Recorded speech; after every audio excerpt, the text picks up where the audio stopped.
Hi friends, ఇంటి పక్కన పెరట్లోనే తేనెటీగలను తేలిగ్గా పెంచవచ్చు. ఇప్పుడు వీడియో చివరిదాకా చూడండి, మీకు కూడా అర్థమవుతుంది. ఈ ప్రపంచంలో పనికిరాని వస్తువు అంటూ నా దృష్టిలో ఏది లేదు. ఇలాంటి బాటిల్ కావాలి మీకు. తేనెటీగలను దొంగలించడానికి ఈ బాటిల్ను ఉపయోగిస్తున్నప్పుడు ఎర్రగా కాల్చిన ఇనుప కడ్డీతో బాటిల్కి ఓ పక్క చిన్న రంధ్రం చేయండి. ఆ రంధ్రం ఎంత ఉండాలంటే ఓ తేనెటీగ లోపలికి దూరెంత ఉండాలి. దాని నుంచి తేనెటీగ బయటికి లోపలికి పోయేటట్లుగా ఉండాలి. ఈ విధంగా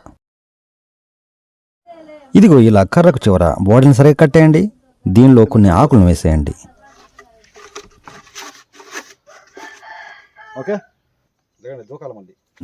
ఎక్కడమైతే చెట్టు ఎక్కాను తేనెటీగలు కలిసి నా పని కథం. వాటి తెలియకుండా ఈ తేనెటీగల గుంపులోంచి ఓ 50 నుండి 100 తేనెటీగలు నాకు కావాలి. ఇప్పుడు వాటిని కిడ్నాప్ చేయబోతున్నాను. చూద్దాం ఏం జరుగుతుందో. వీటిని చూస్తున్నారా ఎంత శ్రద్ధగా వాటి పనుల్లో మునిగి ఉన్నాయో. తేడా వస్తే కాటేస్తాయి అంతే.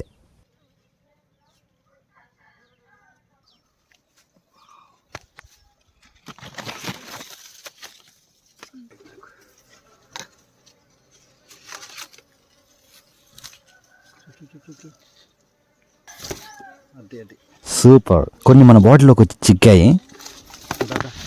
మూడో కంటికి తెలియకుండా బాటిల్ నిదానంగా కిందకు లాగాను. ఓ ఆకుతో పైన కప్పేశాను. ఆకు మడతల మధ్య 100 నుంచి 150 దాకా చిక్కుబడిపోతాయి. ఇక్కడికి వస్తూ ఉన్నాయి, ఈ చుట్టుపక్కల కూడా తిరుగుతూ ఉన్నాయి. మనం ఈ వెంటనే ఇప్పుడు వీటికి ఓ నివాస ప్రాంతం కావాలి. వీటిని చేనుకాడ ఉన్న గొట్టం దగ్గర తీసుకెళ్లి బంధించబోతున్నాను. నన్ను ఫాలో కాండి. ఇప్పుడు ఇలాంటి పనికిరాని పైపు కావాలి. ఇప్పుడు కిడ్నాప్ చేసిన తేనెటీగలను ఈ పైపు లోపల తాత్కాలికంగా బంధించాలి. ఈ ఆకులతో పనిలేదు. ఇప్పుడు బాటిల్కు ఉన్న రంధ్రం ద్వారా అవి లోపలికి బయటకు రావడం చేస్తాయి. మరీ ముఖ్యమైన విషయం ఏమిటంటే ఓ 2-3 గంటల తర్వాత వీలైతే సాయంత్రం పూటే ఈ బాటిల్ను తీసి వేరుగా పడేయాలి. తద్వారా అవి తాత్కాలికంగా అక్కడే ఉండిపోతాయి. ఈ తేనెటీగల పెంపకం మన పెరట్లో లేదా ఇంటి పక్కన చేనులో ఈ పెంపకం చేపట్టవచ్చు. అయితే ఈ తేనెటీగలు 3 నుంచి 5 కిలోమీటర్ల దూరం పూల కోసం తిరుగుతాయి. మన ప్రాంతంలో పూలు ఉండేట్టుగా చూసుకోవాలి. అడవి పూలను పర్లేదు. ఒక 2 అవర్స్ తర్వాత ఈ బాటిల్ని తీసి పక్కన పెట్టేశాను.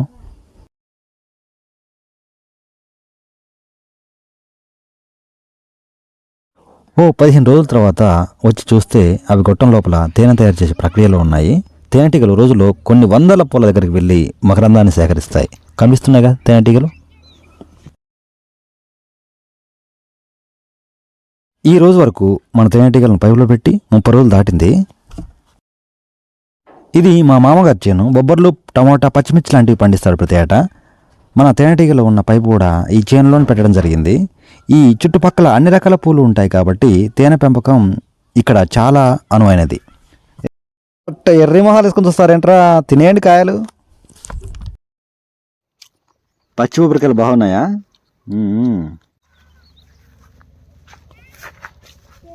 పైపు దగ్గర బయలుదేరాం. మా మామయ్య వాళ్ళని కూడా పిలిచాను సాయం కోసం. చూస్తున్నారు ఫ్రెండ్స్, ఇలాంటి ప్రతి పువ్వు మీద తేనెటీగలు వాలి మకరందాన్ని సేకరిస్తాయి రోజంతా. అవి దాదాపుగా 5 కిలోమీటర్ల మేర తిరుగుతాయి. మళ్ళీ తన నివాసాన్ని మర్చిపోకుండా వచ్చి చేరుతాయి.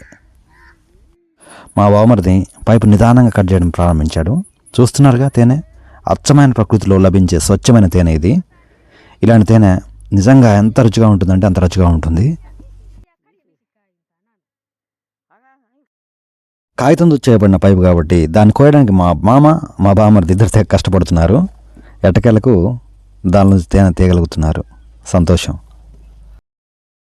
తేనెటీగలు మా చుట్టే తిరుగుతున్నాయి వాసనకి.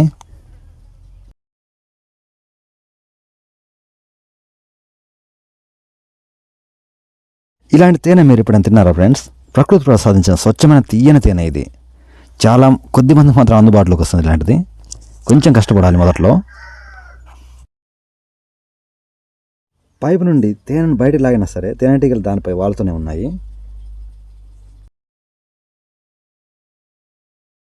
ఈ ప్రయోగం మీ ఇంటి పక్కన పెరట్లోనైనా లేదా చేనులోనైనా కూడా చేయవచ్చు. కానీ మనకు ముందు చెప్పినట్లు 150 తేనెటీగలు మాత్రం కావాలి. అది మాత్రం మరవద్దు. చాలా రుచిగా ఉంది తేనె అయితే. వావ్.